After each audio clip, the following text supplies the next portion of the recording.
أعوذ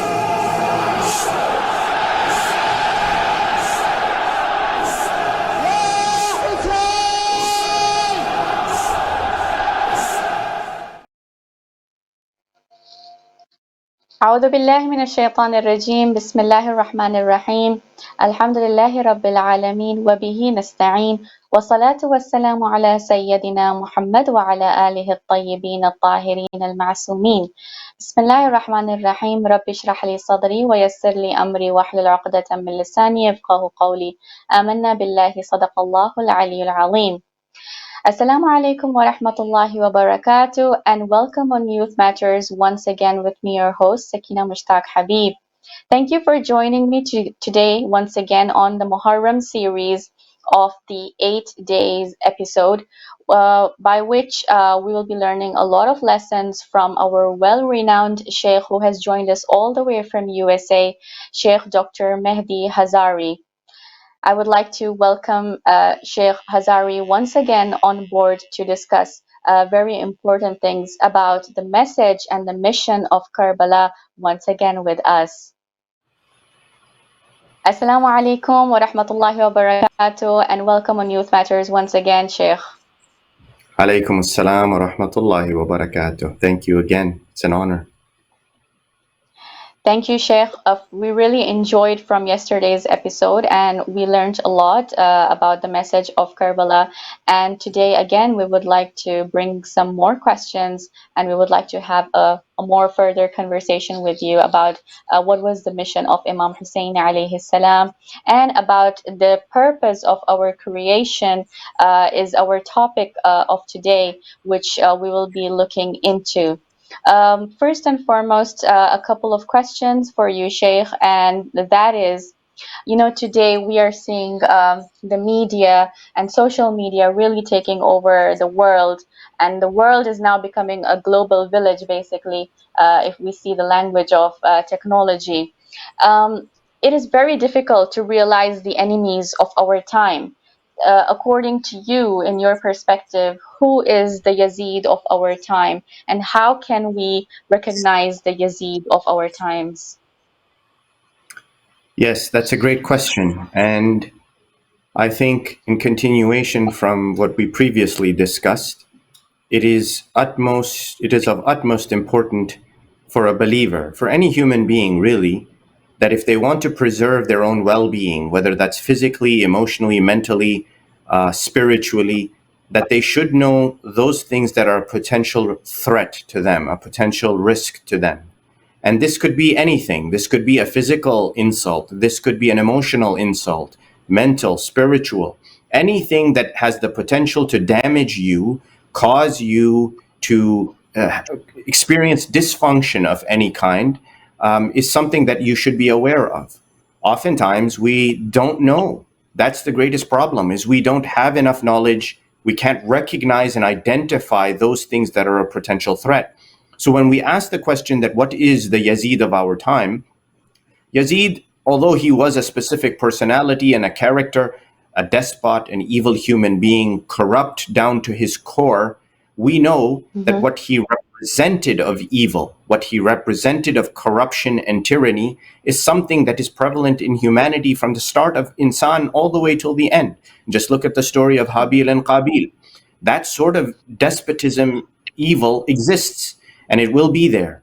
And so even when we say that who is the Yazid of our time, we are looking for those evil qualities to identify them in our time, how they appear, where they are coming from, and in fact, more importantly, how do they affect us directly? That is the key question. Evil can exist, but if it's not directly impacting me, or if I am shielded from it, then I am immune for all intents and purposes.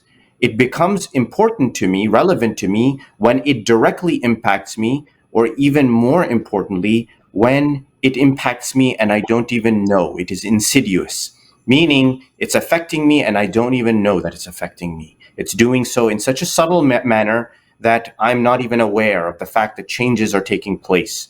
Thus, when we say that there is a Yazid of our time, it is everything that is apparent, injustice, tyranny, corruption, robbing the rights of others, killing, maiming, all of these things are apparent Yazidi qualities that exist, Yazid qualities that exist, but also those things that can change us and divert us from our religion, that can corrupt our understanding of God, our adherence to His path, and indeed obedience to Him. And this sort of stuff is prevalent in the media we consume, our social Right. media pages, what we watch on TV, what we see on the internet. If that is going to cause you to stray from the path of God, it's going to corrupt your understanding of religion and your adherence to Allah's path, that indeed it is something that should be thought of as a Yazid-like trait or a Yazid-like assault on the body, on the mind, on the soul, and on your religion.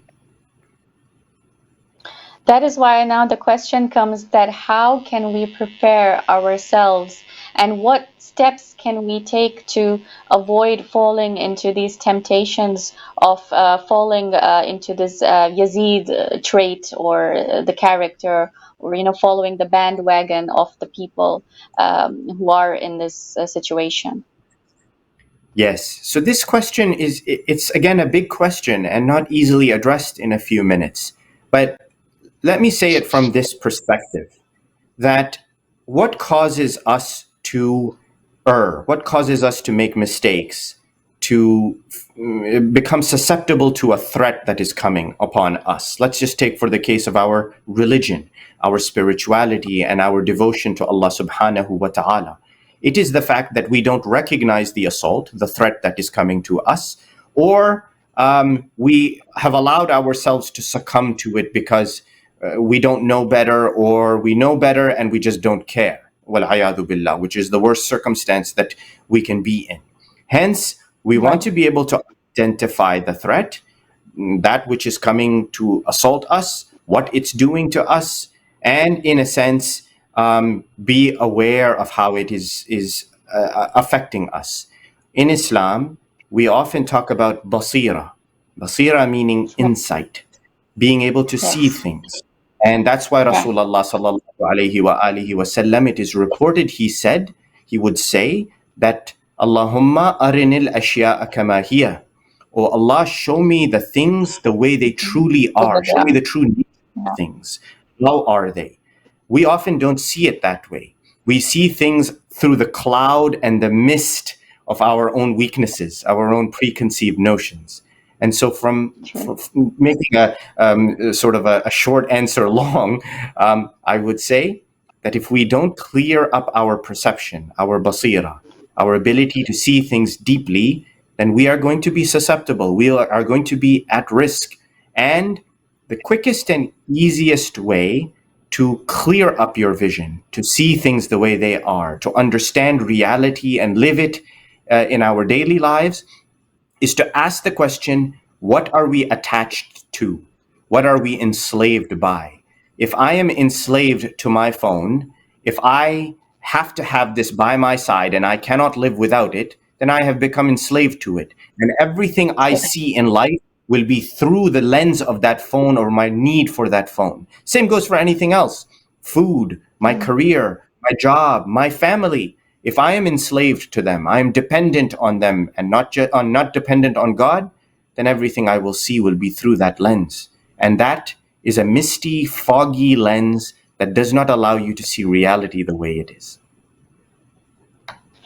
Very true, Sheikhna, as you've mentioned, especially about the usage of phone. It's very difficult in today's time to not look at your phone. Like the first thing, probably when somebody, probably everybody around the world, and probably when they wake up, they have to see the time. So imagine right now, phones are more useful than our watches probably on our hands, because we have to see the time and all of that and messages. Sometimes it really, gets difficult, and we need to like understand the difference between what is a necessity and what is a need, and what is just not very important, and is just probably like something useful, beneficial, but not a necessity. So I hope that we can work on ourselves on that, inshallah. And now, Sheikh, I would like you to tell us what is our purpose of what is the purpose of creation? Why Allah Subhanahu wa Taala has created us. What is the foundation and the startup, and what begins with the recognition of what we are? Yes, that's a great question, and one that we probably should ponder on more than we actually do. And the respected listeners know that Allah has created mankind and the jinn for the purpose of worship. We are here to worship. Exactly. And the very core of that worship is to recognize the rububiyyah of Allah, the lordship of God, and that there is no Lord other than Allah. That is the fundamental. That is where we begin. And what happens from there is you engender in yourself one primary quality to start with, and that is obedience. If you admit to the lordship of God, you say, I am going to worship God in whatever form it is that you have deemed for yourself in that manner, then you must say that you are a servant. Because if he is the Lord, then you are the servant. You cannot also be Right. a Lord at the same time. You have to be the servant. So the minute you accept Mm. his lordship, you say you are a servant. And from there, the very first step is obedience. We must have obedience. Whether we understand or don't understand, whether we see a logic in something or don't see a logic. And I get this question a lot, that what's the logic behind this law in Islam? Or what's the reasoning behind? Well, we don't always have a reasoning or a logic. The answer is that this is taklif.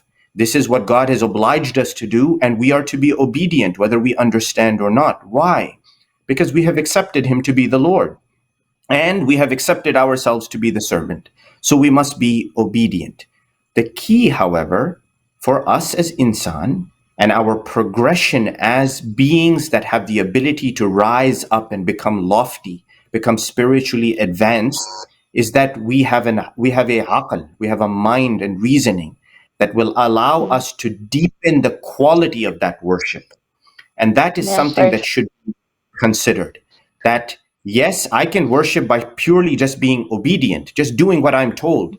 But what will make me Yeah. better? That is the use of my mind to understand why it is I am worshiping, how to deepen that worship, and how to apply that worship to every little thread of my life, every little dot of my life, such that it permeates my being. Mm. Very well said, Sheikhna, and it is very true. We need to realize what is the purpose of our creation, and definitely the way you've connected it, it definitely has to make sense. If we talk about our development, growth, and progression, how should we change ourselves in terms of worship? And how can we connect ourselves with the as in to get closer to the Imam alayhim assalam? How can we connect ourselves to them? That's a very nice question, nice follow up. So I always think, and continuing from my previous answer, I think about the verse of the Holy Quran that says, "Inna aradna al-amanata ala samawati wal ardi wal jibal, fa'abayna an yahmilnaha wa ashfaqna minha." The Quran, it says, we placed the trust upon the skies, the earth, and the mountains, and these three, they said, "No, Allah, we don't want to carry this burden." It was too much for them. And the ayah, it says, وَحَمَلَهَا الْإِنسَانِ, insan carried it. Insan took upon the responsibility of carrying this burden. And Quran, this very same ayah at the end, says that insan has two qualities, unfortunately. Insan took upon themselves this responsibility of carrying God's trust, but they have two very poor qualities. One is that Mm-hmm. they commit injustice, and number two is that they are ignorant. This responsibility, many of the mufassirin and the commentators of the Holy Quran through the Ahl al-Bayt alayhim salatu wassalam have said that it means to worship God by applying our minds, using our minds in the worship of Allah subhanahu wa ta'ala, which is something the skies, the earth, and the mountains cannot do. We have the Yeah. ability to choose to worship God. and in doing so, consciously take steps towards improving our relationship with God. But what we can't do is do two things. One is be ignorant, and number two, act with injustice. Now, many people will say, well, I don't do injustice. Why does this apply to me? Well, just think about it. What is injustice? Injustice, dhulm, is to take anything out of the rightful place in which it belongs and put it in a place where it does not belong. That is injustice. This very simply Right. stated in this manner from Amir al-Mu'mineen Ali ibn Abi Talib alayhi salatu wassalam. وَضْعُ شَيْءٍ فِي غَيْرِ مَكَانِهِ. Take something and put it where it doesn't belong. That is injustice. It is a form of injustice, however great and however small. And number two, jahl, ignorance, meaning what? That we act without knowledge. We do things when we don't know the consequences of what we are doing, and we act without prior understanding of circumstances. That is what causes us to err and falter and struggle in life. And that is the lesson that we have to learn, particularly if we want to understand our purpose as a creation. Thank you, Sheikh. Jazakallah. Now, Sheikh, many youths have this question in mind. In fact, many youths have written that this question should be asked to you as well.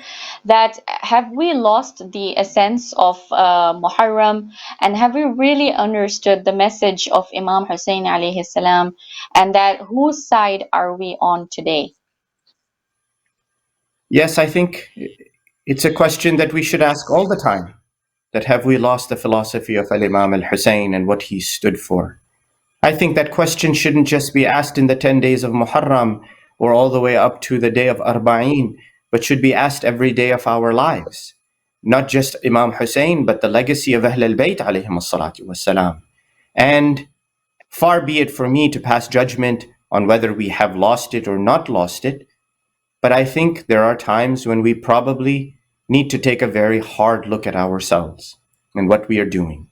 And maybe the main question that needs answering is that I come to the center, I come to the mosque, the Imam Bargah, the Husayniyah, I listen to Imam Hussein's valor, I cry for him, I weep for the loss of his family, I eat my niyaz, I have my tabarruk at the end, and then I go home. Do I carry with me that barakah, that blessedness that I have just now acquired? Do I carry with me even a nugget, a pearl of something great that I learned, that I took with me, and not just took with me, but applied to my daily life, not only for the betterment and the benefit of myself, but other people as well, society as well? I think if the answer to that is no, consistently no, then I think we have definitely not done justice to the legacy of Imam Hussein. We have not lived the way he lived, and God forbid we die, and it is not the death that followed in the path of Imam Hussein. Thank you very much for your precious time today, Shaykhana. I would like to thank you once again for joining me on Youth Matters and sharing your very informative viewpoints with us. Jazakumullahu khairan. And inshallah, we're looking forward to have you once again tomorrow on our program to discuss further more about the mission of Imam Hussein and the legacy of Karbala and much more important questions that are related to the youths.